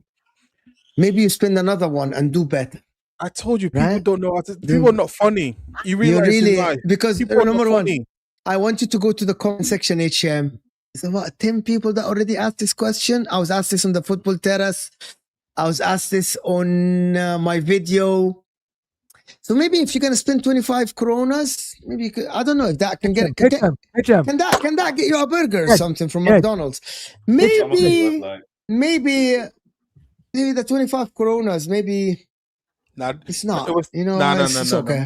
Winning a double ain't for everyone. Winning a triple ain't for anyone. Yeah. Winning a double. Look, I agree with you. Winning a double ain't for everybody. It's true. It's not an easy thing to do, but we put ourselves in a position to try this season, and we can go again next season. Hey, we've won a double before. We've won a double before. So again, we've won multiple doubles. So yeah. So what are you talking about? No, for anyone, Kelks. Listen, work in your football history. You never won the double. You never won the Champions League. You mean the Champions League or the Premier League? The double is the Champions League and the league. That's what she means. Hold on. Kelk is talking about Carabao Cup this season. At least I won a double. I won a cup double this season. And now we're here telling you Kelk, the double, the Premier League. Kelk, hold on. Kelk, let me ask you something. Would you swap your two cups for a Premier League this season or no? Of course. Would you swap the double for a Premier League this season? Wait, this is a Man City fan. This is Kilkster. Stop. It's Kilkster. Also as well. To your point, Carabao FA Cup. That's not a double. She said a double. She didn't specify if it was a Champions League PO double. Listen, I could say double. I could say we won the Emirates Cup and the Premier League this season. It's technically a double. Technically, it's a double. It's true. Technically, see, listen to this more. Technically, air quotes everybody so that you don't say I'm being serious here, but technically, Mikel Arteta. Don't be rude. Hybrid Invisible. Technically, Mikel Arteta has won 4 trophies. Technically, in his career at Arsenal. By the way, talking about Broski, you don't have to be rude, bro. But Pep Guardiola has won 20 trophies in 10 years. 3 of them are. Forget about all that. Only thing we need to think about as Arsenal fans is just next season win the Premier League again, build that basis there, and just try and attack the Champions League. When people sing Champions Europe to us, just remember to sing Champions of the Emirates. They'll never sing that because we've got the Emirates Cup. Okay? It doesn't. Does that actually rattle you guys? That doesn't rattle me. You'll never sing that. You'll never sing that. You'll never sing that. Champions of Emirates, you'll never sing that. So me and Osam were talking about, on a serious one, me and Osam were talking about which players on the list, in my opinion, once the season is over, that Arsenal should let go first. For me, no. Okay. List was, I think there are players. Osam actually said this, and he's very logical. He said there are players on the list before Odegaard. In my opinion, the number 1 player is Gabriel Jesus. 250k, he needs to go. I think, in my opinion, the second player is Martinelli. In my opinion, even if you're going to keep Trossard, right? The reason why Martinelli, in my opinion, is he has a higher market value. Market value is higher. Like if you're going to sell Trossard, how much? But Martinelli can get you money for you to get a decent winger. And Trossard can be a bench player, can be good. Because Trossard can start a lot of games and can actually be on the bench. I think Trossard is going to go. Trossard has to go. I actually think if you stick to Martinelli, I think it's wrong. I think he gets 200k. No, both of them have to go. Both have to go. You are not going to let both go. I think with Trossard, I think with Trossard it's going to be more personal. They have to. They're not going to do that. Like, why can't we they aren't going to let it go? Why do you have realistic conversations? Why does it have to be so? Can I explain why? Fully bloated? Please. The reason why I think Trossard is going to leave is because I think from a personal situation, right? and everything that the reporter is going through his family, I think he's going to move because he's had so many chances to leave, and it's only last season he signed a new contract, right? But I think that it's always been there that he wanted to. He didn't even sign an extension. He signed an increase in salary. Yeah, he's going to leave. Trossard is leaving. Trossard is leaving. I think Martinelli might leave as well because I think the regression, and I think Arteta will be ruthless this season because I think he's going to move from a situation where it's iron sharpens iron. I have to strengthen from a position of power. So don't be surprised if you see two wingers come in and both Trossard and Martinelli leave. And I think more Trossard because of his personal issues. I wouldn't be surprised, but I do think that Trossard will be the first person to leave, even if anything else. If you're looking at who leads between both of them, if you can't get a good price on Martinelli, they might be forced to keep him as a backup winger and get somebody better than him. That might be the end of all that, you know. And for me, I don't think that that's a bad thing if he's the backup. Again, we've ended this Champions League this season as runner-up. We've lost on penalties. And Martinelli is our highest goal scorer in this tournament. It's frustrating to say. If I'm being realistic, 3 players will leave, as we said. Jesus, Trossard, and I think Martinelli, if an offer comes in, will leave. And that will probably be the only 3 that leave because we'll keep Havertz and Joker. Ben White. I think if we can sign another striker, cool. But we'll see. Yeah, I'm talking about the attackers. Kepa's leaving as well. Kepa's going to leave as well. Yeah, I'm just talking about the attackers. The attackers, I think 3 of them will leave. And then we'll sign players to obviously take over. I'm excited. I don't think they'll. Yeah, we're gonna. I'm excited. Livramento, they're talking about him. I still think that Arsenal should, but there is not a lot of strikers out there. But I'm not sure if there is a striker out there that actually is a massive. Only Julian Alvarez or Osimhen. These are the only 2 strikers that could come in. Even Osimhen, with all due respect, even Osimhen. Guys, don't worry. Listen, this is the problem. By the way, this is the problem of football. Barcelona have signed Anthony Gordon. That just says it all. You know, football is at the point where... Don't worry. I'll dust my boots off, do some cardio. Arsenal can sign me next year. It's cool. Olu, stop this. Stop this. I'm just like Yaya Sanogo from postman to striker. Hey. What are we doing here? Hey, don't ever call me Yaya Sanogo, man. Respect me. Call me Yakubu. Call me Yakubu, man. No, I mean in the attack, I think those are the 3 that I would expect to go, but I still think that more likely than anything is probably Trossard that would leave, and Gabriel that would leave. Can I ask a question, guys? Is your right side good enough? Uncomfortable. If the left side improves, to be honest with you, people are not ready for this conversation. When you say right side, are you talking about just the winger, or are you talking about the 3 players? I'm talking about no, bro. I love Ben White and I like Timber, bro. I know a lot of people dislike Ben White. Ben White is playing. I actually think that Ben White and Timber. I don't think that in world football, and I'm saying it here, there is no better combination for a club that has 2 right backs like them. And that's what, when you said your right side, I'm talking about the wingers. Okay, yeah, no, that's there, I was for me. If Saka, listen, if we have uncomfortable conversation, I know that Saka's been injured. There should be a conversation about the right side. It shouldn't be given that this right side is just great. If other teams have Barcola to come on off the bench and Desiree Doué and there is Lamine Yamal and there is Michael Olise, I know that in the Premier League there is not a lot, but if Saka is not going to step up, and the reason why I'm saying this, Martinelli has had a great season in 22-23, 21 GA. And since then, people have been waiting for him to come back. If the situation happens with Saka and he's been riddled with injuries this season and last season, and he doesn't come back to the best of form, the questions should be asked about that right side, because Madueke and current Saka aren't providing the best for Arsenal Football Club like what Saka used to get when 25 GA, 22 GA, 27 GA. That's Saka. What I would say is, sorry, go ahead.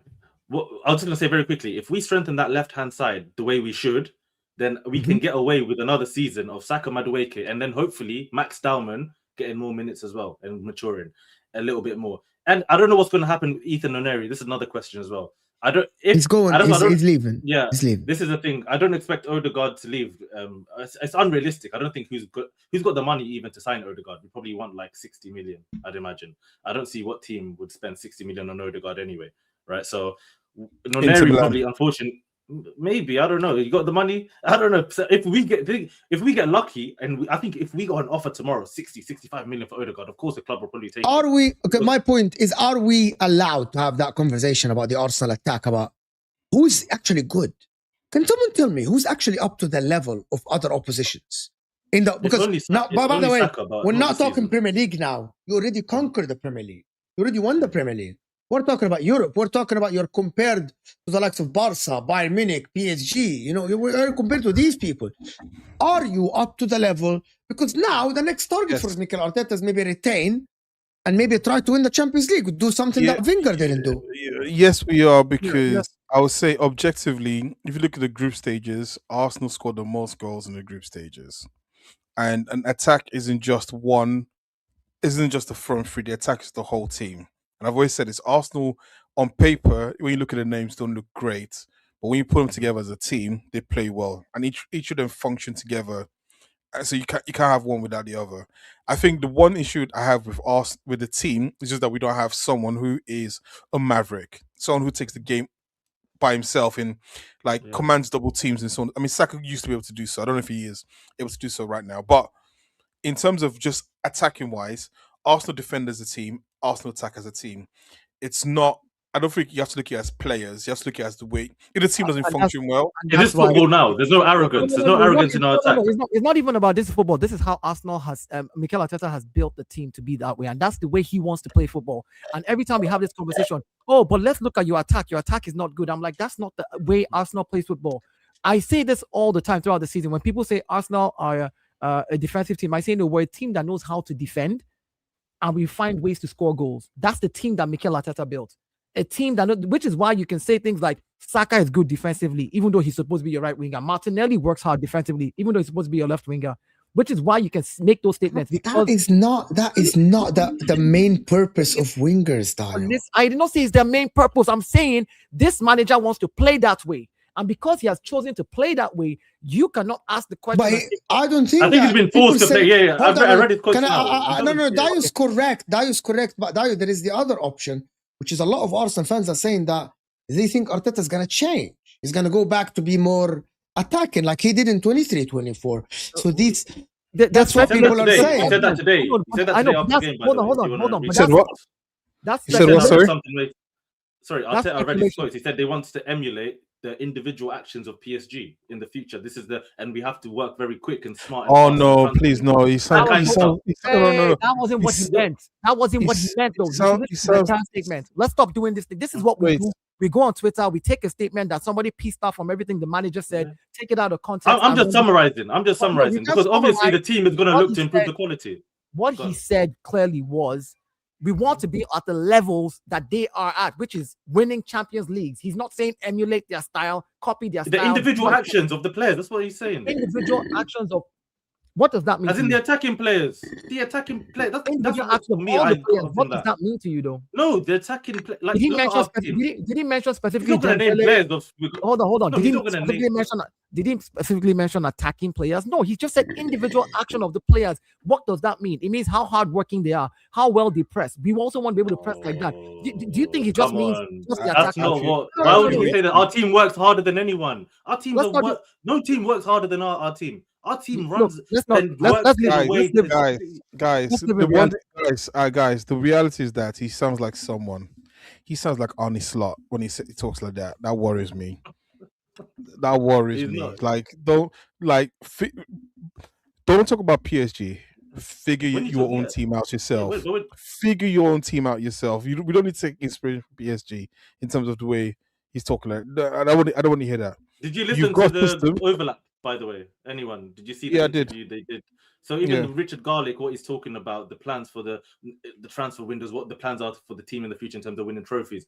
For me, I am at the point where I think we can trust these guys to go into the market now and improve that. But when you talk about individual actions, obviously for me, clearly you're talking about final third actions, players that can break the system. Somebody says individual actions of players, and then you just assume it's just the final third action. Like okay, no logically, what is the weakness of our team?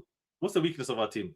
Logically, Okay, so let me ask you a question. You say you say weakness, right? Because you're going to come from the whole attacking thing. We scored the second most goals in the Premier League this season, and what? Because we're a top team. Hold on. Don't do that, because this is what I hate, right? If you're going to criticize something about the team, be very specific about what it is they are criticizing. Don't generalize things and then just say, oh, this is what you assume. Don't make assumptions. Talk with facts.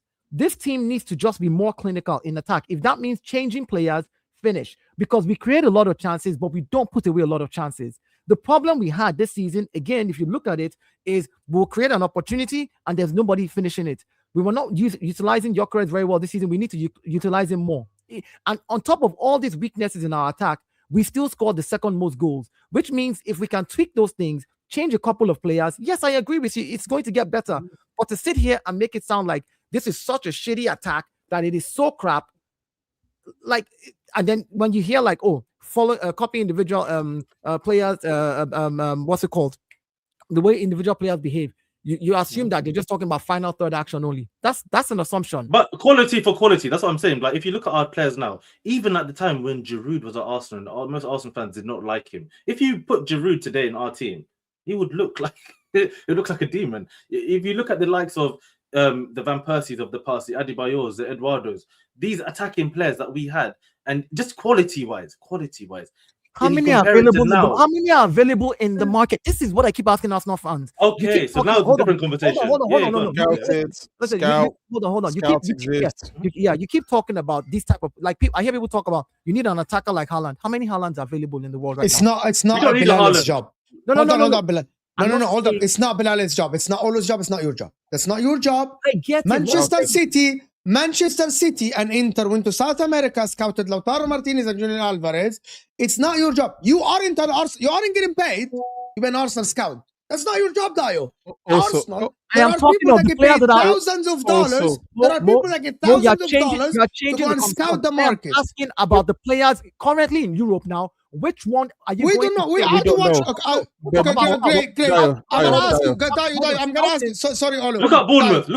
Hold on. Stop. No. You change it to scouting. Stop, guys. Stop. Scouting is a whole new conversation. The players. No. Dio, stop.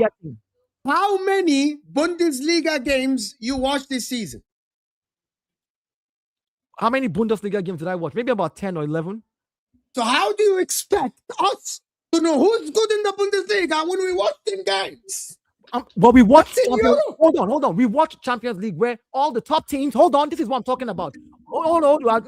I'm about to break them down to you. You see how you're selecting Bundesliga or this league? No. How many league games did you watch? Listen, we watch the Champions League where the top teams. How many Sociedad games did you watch? We watched the Champions League where all the top teams from Europe competed in, and we saw strikers there. My question is, scouting isn't in Europe. My question to you is, of all these top teams that showed up in the Champions League this season, right, and they're attacking forwards, which of them would you pick right now and say, you know what, I think we can upgrade our attackers with these guys? You can't really. I'll give you names. I'm gonna give you names. What are we doing here? You're picking by the way, Arsenal shouldn't only. Arsenal. When you finish that, you let us talk. When you finish, let's talk. You done? Who played up front for Bodo Glint? I think. Hold on. Stop. You done? Okay, let me now talk. You don't have to scout from the top teams. You don't have to go scout Olise from Bayern Munich, because Bayern Munich didn't scout Olise from Arsenal. Bayern Munich, Bundesliga fans don't watch Crystal Palace games, but Bayern Munich went and got a gym from the Premier League. Arsenal can go and get a gym from Stuttgart. Arsenal can go and get a gym from Hoffenheim. Earlier in the conversation, you said Arsenal need top players. No, don't interrupt me now. Don't interrupt me now. No, this is getting out. You don't interrupt me now. Don't interrupt me. I will, because don't interrupt me now. Please don't interrupt me. Please don't. You said Arsenal. Please don't interrupt me. Go get Havertz. Okay, I'm done. I am done. You just said 30 minutes ago Arsenal needs to go and get Desiree Doué. Go get Havertz. Now it's about scouting and looking for talent. I said scout. No. You can try to get the top players. You can try to get the top players first, and then go scout. If you don't get your first choice, then go scout for your second or third. One second. You can't keep changing the narrative. We can't keep changing the narrative. You can't say one person and get the top players. Then later go scout. Which is it? Olo, I'm gonna respond after he's done. Olo, I have the right to respond. I have the right to respond. Okay, so Bilal explained it.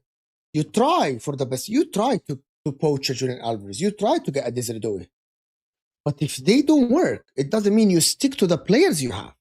There's still a level below where you can get someone like Desiree Doué. PSG got Desiree Doué from another team. This is what you do. You try for the best of the best, and you won't get all the best of the best. You might land one, you might not land any. And then you go and get better. But to say that if we can't get the top players, we should stick to ours, I think I wouldn't do that. Go ahead. Also, I was going to ask a very. So, do we classify Robin van Persie as a top player? Yeah. He's a very good striker. I liked him. Very good striker. When we bought him from Feyenoord, he cost £3.5 million. No one knew who the hell he was, and from day one, you saw the quality. Like, I'm sorry, the scouting exists, right? And even the Kvaratskhelia, when he was playing in the Georgian league and then he went to Napoli, no one knew who the hell he was, right?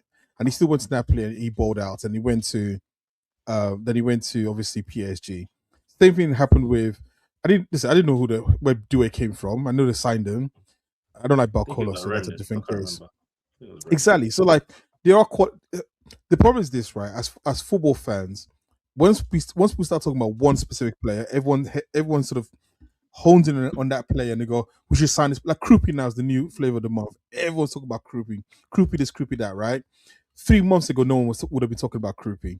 There are quality players out there. The job of the club, the job of the scouts, the job of the technical directors and the head of football and so on and so forth is to look and create a plan to figure out whether you're going for people who everyone knows about or a guy who's a random, like even when we bought Martinelli from Brazil for 6 million and no one knew who the hell he was, and then in the first game it was like, this guy's actually looks like a quality player. That's what needs to happen. So like, yeah, we need to strengthen now. I don't. The worst thing we could do. Arsenal Football Club, the most attractive club in England right now, and find three players. We need to strengthen, and I agree with you. What my conversation was is I don't care whether we find the strength from scouting or we're going for a top player. The question was when you guys started saying, "Oh, Arsenal needs to step up on the kind of players they need to get." If you're getting rid of Martinelli and Trossard, you've got to go bring it. You're talking Rafael Leao. That's who you were mentioning. You're talking big names. And then I asked you, I said, what big names are you going to replace these guys with that will hit the ground? I can tell you who you try for. You could have tried for Adamalo Lokman. You can try that. If Nico Paz, if he doesn't have a place in Real Madrid, you can try for Nico Paz. He's an amazing player. You can try for one of the PSG wingers. That is one of the good players there. You can try for Julian Alvarez. Am I crazy for saying Vinny? Mourinho and him. I don't like Vinny. I don't like Vinny. I had a Real Madrid fan phone me today after we lost, and he's like to me, "You can have Vinny." I said, "I don't know what's going on with Real Madrid fans. Every time I speak to one, they seem to be iffy about Vinny." All I'm saying is, it's definitely an improvement. Yeah. But is Vinny an improvement over Martinelli though? Definitely, man. All I'm going to say, listen. I'll take Vinny. I'll take a chance. All I'll say is this, right? All I'll say is this. I trust this sporting director that we have, and I trust the manager now, who have taken these players that I don't rate. Some of them, Martinelli is one of them. I don't rate him. I don't rate certain players on that squad, but has taken them and won a Premier League. I trust them for whoever they choose to bring in to replace those players with. It's that simple. As a fan, I'm going to. They've been doing this all day. The bottle. Hold on. Can I ask a question? You make me laugh. Yeah. Let me do this. Rosie's saying we beat Bayern, Inter, Madrid plus most goals. Here's the problem, Rosie. If your opinion is your attack is fine, that is your opinion. That is not my opinion. Maybe even Dio doesn't agree with this. Some people agree with this. Some people don't. I actually think anybody that thinks the Arsenal attack is fine, I think they're deluded. In my opinion. I'm not even saying it's fine. I just know that whatever the replacement will be, it's going to have to be in the form of some improvement. Rosie, I respect you to the most. But I think if that statement, your attack is not fine. Why are Arsenal the most attractive club in England now? Right now? Premier League champions. Why? Champions League finalists. This is from me, who was criticizing Arteta halfway through the season, right? And I'm saying this. If you're a player looking at Arsenal Football Club right now, right, you'll be jumping at the bit to join. If you can think, if you believe in yourself as an attacker, that you can take it to the next level and push the team to win a Champions League and retain the Premier League again, that is, for me, an unbelievable proposition, playing for the biggest club in London, Premier League champions, you know, and you're going to a team where, you know, the manager at this point, with this title, is giving Arteta something where he didn't have before. Real credit in the bank. And now Arteta is in a position where his stature at Arsenal Football Club has completely transformed. And he already, majority of the time when I was criticizing Arteta, don't get me, there was like 90% of Arsenal fans who loved him to bits, and they were ready to die for him. Now, I think it's 99.9% of Arsenal fans are happy to keep Arteta here for another 5 years, and let's see what goes on. Right? And to add to that, when 1 million people rock up at the parade tomorrow, those players are looking and go, you know what? That's a proper club. Why do people not want Arsenal to win? Why do people not want Arsenal to win, by the way? As Mo said, all the rival fans, why are they so happy today? Like they won something. Why are they so happy? Mo, the answer to your question from like what makes Arsenal an attractive club, maybe one of the most attractive clubs in England. I'm not saying they are the highest, but one of the most attractive clubs is location. One, the location where Arsenal is. London is a place most players always want to come to. If you listen to players, they tell you how much they love that city. Two is why in the Champions League we've had steady, consistent Champions League appearances for the last 3 seasons. Most top players want to play in the Champions League, and they want to play for a club, you know, that is also a big club. So yeah, if we're doing a Champions League consistently, winning the Premier League, you know, you're in a good city, you know, your ownership looks like they know what they're doing, the club looks stable. That's an appeal. That's an appeal for and Pep has left Man City now. Man City, that's a big deal. Listen, also as well, let me just add another thing. Anytime you ask a player who's now the age of 18, 19, 20, 21, who was your favorite player growing up? 9 out of 10 times, all of them say Thierry Henry. We've just got that right now, that panache. I think the next generation will say Ronaldo and Messi. But listen to all those guys who are now, like I said, 18, 19, 20, 21. All of them always reference Henry as the favorite player growing up. So that's also part of the reason why Arsenal's attractive. I think he helped build the stature of Arsenal within that generation of people. And this is a different conversation, but I don't think there's many clubs, or if any, that could retain and even grow the fan base the way Arsenal have throughout all these years of not even winning anything, right? Oh, no, 22 years without Premier League. Arsenal has grown as a club despite no trophies, right? And now there's many clubs that do that. Not because you're talking about it from the perspective of like the big clubs, bruh. There's many clubs in the world that their fan base is growing on a steady, even when they're not winning. It's not unique. Yeah, no. But I'm telling you, I've been traveling around Europe a lot, right? And even in Europe, the amount of Arsenal fans I bump into that are not obviously English for me, it's even more shocking in a good way than I don't even think that amount of Arsenal fans. I didn't know that. I didn't know that Egypt has that many Arsenal fans until you guys won the league. I'll tell you, we got motion. Bro, I didn't know that. Arsenal has. See, here's the thing about it. Arsenal. I didn't know that. I didn't know this until like people sent me videos about Arsenal fans in Egypt. I'm like, this is ridiculous. Thierry Henry was the reason why. Because I'll put it this way. There's more Liverpool fans in Egypt, of course, than Arsenal. Yeah, no, of course, because of Mo. But for it, like in Africa especially, right? Kanu first went to Arsenal. Yeah, Kanu dragged Nigerians to Arsenal. I love Nigerians full of that. And then Thierry Henry, in terms of being just a young black person, you were like, okay, Henry is the guy that, like, even if you didn't like football, Ian Wright was an ambassador.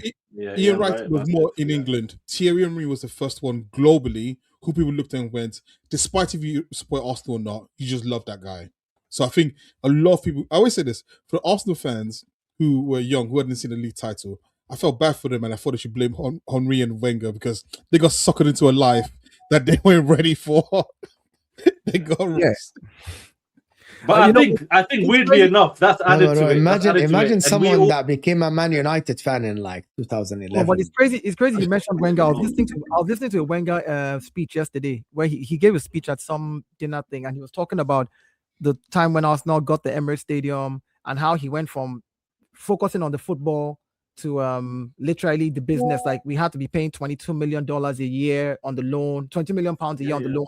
We were only revenuing about 90 million incoming every year. And so we had to sell our best players. We had to raise the money to be able to pay the stadium off. So can I ask you guys something about what Dai said?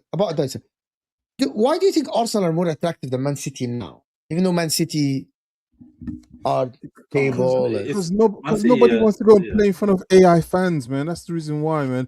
When half your fans are like cardboard cutouts, like why do you want to go there, man? I think realistically, without banter, I think the reason why Arsenal would be more attractive to a player than Man City right now is one, Pep is leaving. That's a big drawing factor. Pep is leaving. They have a new manager coming in, Maresca. I rate Maresca. I think he's a good manager. But then the whole talk about the 115 charges again, that you don't know what's about to happen. So as a player, what about Liverpool? Liverpool are now attractive. They fired Arne Slot, and depending on who they are going to bring in, depending on who they're going to bring in. Depends, to be honest with you, Sam told me something that is they're gonna try to poach Enrique from PSG. See, Liverpool. This is the thing. By the way, guys, Sam actually is not the first one to tell me this. They were talking about it on CBS this morning. Good luck with that. And if that before the game, they were talking about Luis Enrique chances of going Liverpool. Yeah, and that's the thing. Like, if you are hearing that, Liverpool is trying to get in the Lewis. There is no smoke without fire, guys. Okay. I know. There's no smoke without fire. I'm even supporting you. I'm saying that with that kind of news, they're attractive. A player is like, okay, I want to play for Luis Enrique and I want to play for Liverpool, a big club. That's something that will attract players. That's what I mean by that. Like, if you're hearing that they want to hire Thomas Frank, then you're like, as a player, I want to play for Liverpool, but under Thomas, you're like, you don't really know. But when you hear those type of names, you're like, the only reason Arsenal is now attractive under Mikel Arteta is because we've won the Premier League finally, gotten it over the line. We've gone into the Champions League final for the third time being in the Champions League as the first time manager, who this is his first job, and he's just 6.5 years on this job. So again, that growth is attractive as well. So those are the things that I think make us more attractive than the likes of Man City. And I think Liverpool still has a big pull. I think they still, as a club, I think they're still Sorry, I just seen something that's really annoyed me even more now. I talk about how I don't like centre backs taking penalties. Mm-hmm. That was the first penalty Gabriel was taking for Arsenal. Yes, yeah, it's true. That's his first ever penalty. He's taking the first ever competitive penalty. He's taking one, I think, in preseason. When we're doing the preseason thing, yeah. But like I'm saying, competitively, yeah, this is his first. God, sometimes you just have to pull rank and just say, you know what, you're a centre back. Yeah, but again, you have to remember his leadership. It is him, Declan Rice, all the other big leaders were off the bench. So there was no chance Gabriel. There was no chance Gabriel was going to score. Like it was. I knew the minute he stepped up, I was like, "What's going on? It's over." I would rather Saliba taking one than him. Yeah, when Gabriel shoots, during the game, sometimes Gabriel shoots from far. And have you seen the way he does it? It's just, and I just thought of that, and I was like, yeah. The way his leg just swings in the air. He's not got that in him. He's just not got it. Listen, it's gone now. Hopefully, we learn from it. Yeah, I love Big Gabby, but listen, next time, just ask him to do a corner instead rather than. Guys, it was planned. You guys have to understand. This was planned. I know it was planned. I know this was planned. They said it was. Yeah, of course they trained for it. Blah blah blah. But it's not it's a mistake. Whether you train for it or not, it's still a mistake. Congratulations! End of the season. Arsenal Premier League winners. Man City the double. Did someone else want anything? I was just gonna say, guys. Yeah. I know. Parade is today. Feel free to come down. You have fun. Enjoy. Anyway, season is over. Transfer news from tomorrow, people, starting by Liao. I hope that we wake up for good news so I can start doing shows about transfers. I'm so excited. And by the way, I'm going to tell you guys something. I am so glad about what happened this season. We are in for a phenomenal Premier League season. Klopp era's gone. Salah era's done. Kevin De Bruyne's gone. The monster Pep is gone, and we are in for a great season. New managers, Alonso with Chelsea, excited for that. Iraola, if he goes, I'm excited for this as well. Let me just finish this. I want to just finish this. I was going to ask you one question before you finished, because regarding to what you just said. I was going to say, what are your thoughts on Slot and the drop off between him last season and obviously now losing his job? He's another Dutch manager like Frank de Boer, like Louis van Gaal, like Erik ten Hag, like a lot of them, that they lose their mind in the second season and they literally talk like crazy. It's just simple. I've seen it at my club. I've seen it at Man United. I've seen it at Liverpool. I've seen it everywhere. Dutch managers, when things don't go their way, they lose their dressing room. They say stuff that I think I'm not sure if it's a language barrier or just being, you know what? I've been to Holland. I've been to the Netherlands. Dutch people are hilarious. They're amazing, but they're blunt. They say what's in their mind without filters. And maybe sometimes that's not the best thing to do in a press conference, especially when you're losing games. You know what I mean? Mm-hmm. In terms of Iraola, I did a show about it this morning. I'll do shows about it again. We'll discuss it. You'll be on this channel, Olo. For the summer, we'll discuss Liverpool. Where are they? Dai will be here. Bilal will be here. We're going to have fun. But I'm excited for next season. And by the way, I want to thank everyone. By the way, this has been one of the best seasons I've had on the channel. We've had the ups and downs. We twerked for Arsenal. We glazed Salah. We hated on others. We glazed Man United. We twerked for Man United, as people say. I twerked for Caicedo, as a lot of people know. But it's dead. It's dead. It's a great season that we had this season. Football is back without Pep Guardiola, which is, for me, one of the greatest managers to ever coach in the game. And he makes football different. So, and I'm excited for next season. So from tomorrow, we're starting to talk about, and I'm glad about one thing.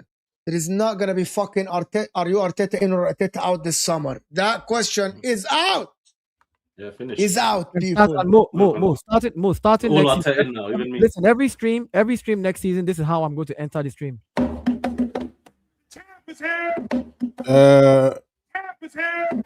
Hey, Bilal. I wanna let me redirect you guys to somebody. Turn it off. Bilal. You Arteta in or Arteta out? Arteta I will in. see you guys on Kilt I support the stream. dictatorship. We're out of here, people. We're out.